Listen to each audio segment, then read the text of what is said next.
Selamat pagi Bapak Ibu dikasih Tuhan. Puji Tuhan pagi hari ini kita bersama-sama bertemu kembali dalam mengenalkan firman Tuhan pada acara Manara Rema. Sebelumnya kami ajak Bapak Ibu kita berdoa. Terima kasih Tuhan Yesus buat kasih setiamu menyertai kami anak-anak pagi hari ini dengan tubuh yang sehat Tuhan.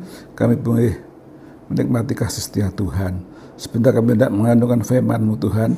Firman-Mu ini kekuatan kami anak-anak-Mu Tuhan, supaya bisa menjadi tuntunan hidup kami Tuhan. Sehingga kami boleh dikuatkan oleh firman-Mu. Dan Tuhan Yesus segala doa ini, haleluya, amin.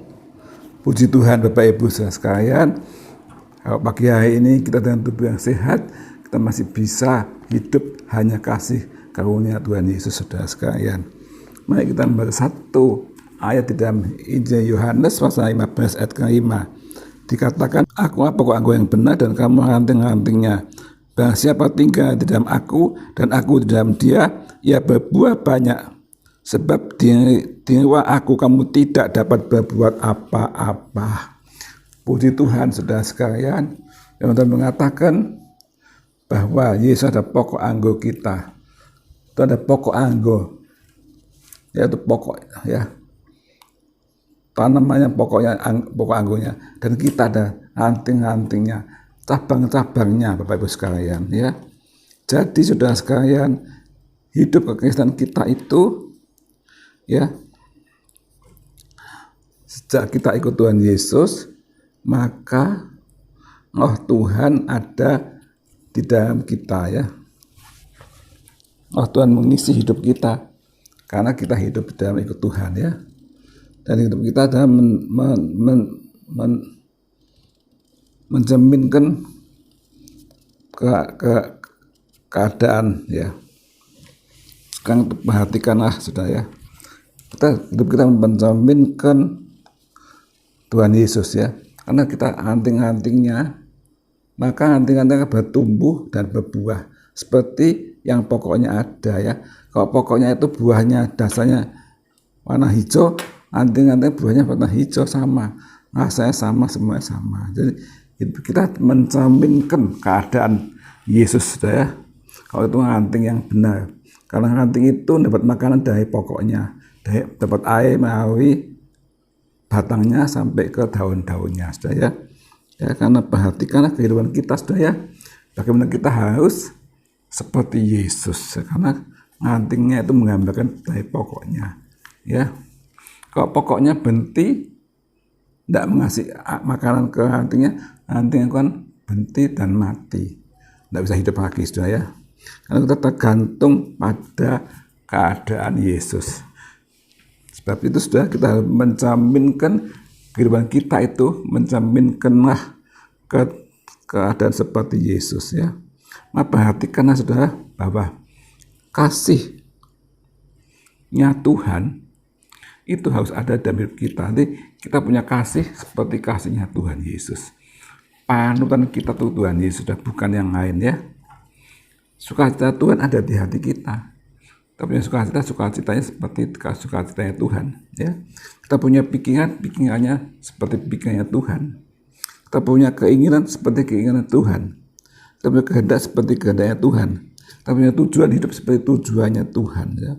Pasti sama, mirip apa yang dikeluarkan oleh anting, sama dengan sifat daripada pokoknya sudah ya. Contoh sudah kasih. Bagaimana hidup seorang anak Tuhan percaya itu? Kasihnya harus menunjukkan kasih seperti kasihnya Tuhan ya. Kasihnya Tuhan kasih yang tidak memilih, kasih yang tidak meminta balasan, kasih yang sempurna. Ya, manusia kasih memilih-milih. Oh, yang baik dikasih, yang tidak baik dijauhi. Ya, tapi Tuhan mengasihi semua orang. Kita yang berdosa, Tuhan mengasihi tebus dosa kita ya. Tuhan kita tidak boleh mengambil seperti kasih manusia, tapi kasih Yesus, yaitu kasih yang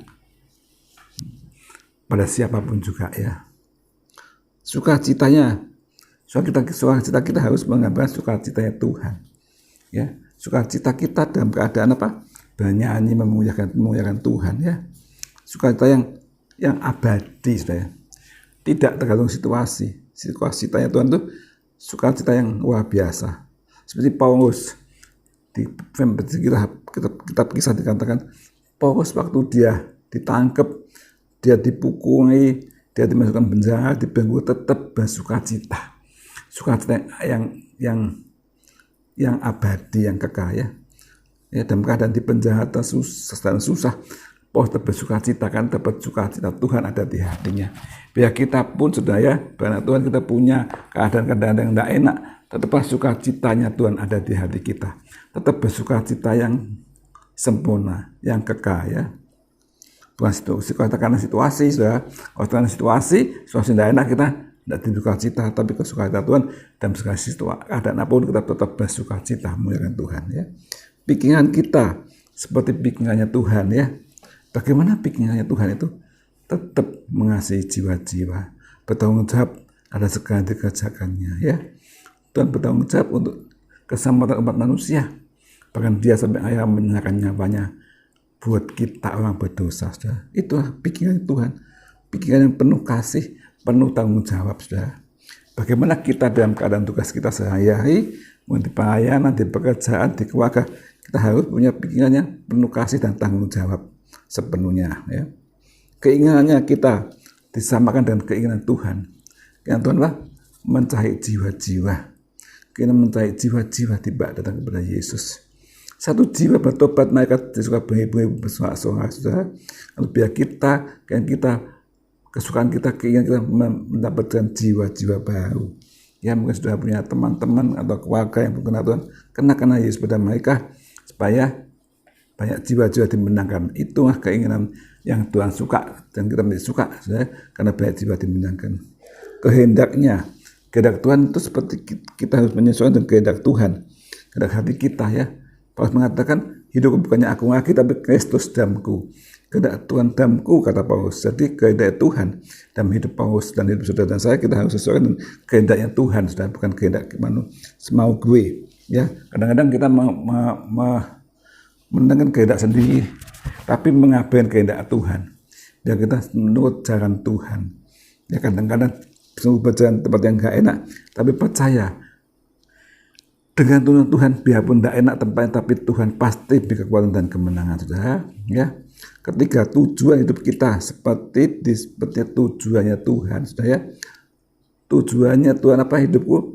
Tuhan katakan, aku tujuannya hanya menyenangkan hati Bapa, mengajarkan apa yang tugas Bapa kerjakan, saudara. Ya.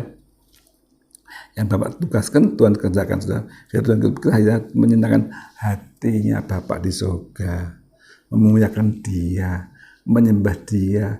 Perkataan kita sudah, kita berhati-hati, kita berbuat yang baik dengan teman-teman dan pekerjaan dari pelayanan, itu sudah menunjukkan satu tujuan hidup yang baik yang disamakan dengan tujuannya Bapak di surga ya. Saya mengasihi, saya memberkati dan sebagainya. Ya, sudah persis seperti itu. Bagaimana seorang anak Tuhan kalau hidupnya tidak sesuai dengan firman Tuhan, misalkannya mengasihinya, pilih kasih, kadang membenci seorang, sudah. Kalau sedang membenci seorang itu sudah tidak menunjukkan kasih Bapa, berarti bukan sebagai cara yang baik. Ya, kalau cara yang baik itu kasih Bapa tetap ada, ya sudah ya. Biar sudah buah-buah di anggur yang dengan itu sama manisnya, sama rasanya dengan buah anggur di pokoknya, sudah ya. Kalau anggurnya Tuhan Yesus itu manis dan indah, saudara sebagai anak-anak Tuhan, sebagai hantinya juga bukan anggur yang manis dan indah yang bisa diketop oleh dunia ini, sudah ya. Dan demikian maka murid-murid Kristus itu di sini menghasilkan buah-buah yang indah, ya, buah Roh Kudus sama kita hidup ini, sudah. Dan kita tinggal di dalam berkat Tuhan senantiasa, ya, sudah. Bagaimana kita bisa hidup kudus itu? Ranting-ranting itu perlu makanan, perlu air dari bawah, dari pokoknya disalurkan. Apa yang kita makan? Firman Tuhan, saudara. Biar kita, ranting itu hidup dipenuhi dengan firman. Biar saudara kita adakan waktu sehari, ya, berapa waktu untuk membaca firman dan merenungkannya. Nah, firman itulah menjadi kehidupan kita sebagai ranting-rantingnya Tuhan, ya. Apa yang kita baca, saudara, kita baca buku-buku yang lain, itu sudah tidak mendekati anting-antingnya pokoknya sudah. Tapi anting-anting bukan buah anggur yang seperti Yesus punya, yaitu membaca firman Tuhan. Isinya firman itu dari air kehidupan kita, mas anak-anak Tuhan. Kita sebagai anting-anting mengeluarkan buah yang seperti Yesus, ya saudara. Biar kita tetap tinggal tetap di dalam Dia, dan berkat Tuhan yang selalu menyertai Bapak Ibu dan sekalian, anting-anting kita ini tetap tidak terputus tapi berhubungan dengan pokok anggur Yesus itu, melalui firman-Nya, melalui doanya setiap hari, tidak putus-putus. Maka Tuhan akan memberkati kehidupan saudara dan saya semua, hidup menentukan satu ranting yang menghasilkan buah-buah seperti Yesus. Amin. Tuhan memberkati. Sampai sekian firman Tuhan. Haleluya. Mari kita berdoa.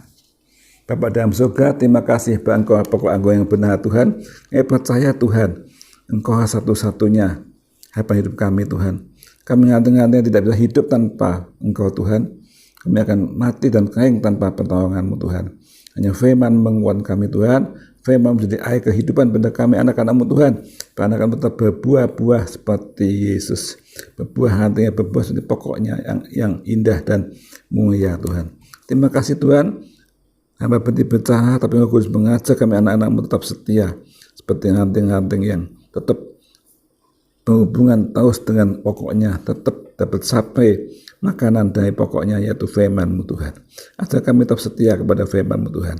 Terima kasih Bapak dalam surga, berkat semua pendengar yang pagi hari Tuhan, berkati semuanya, jadikan semua taat akan firman-Mu, tetap bersatu dengan pokok anggur Yesus Kristus, tidak terputus hidup kami Tuhan.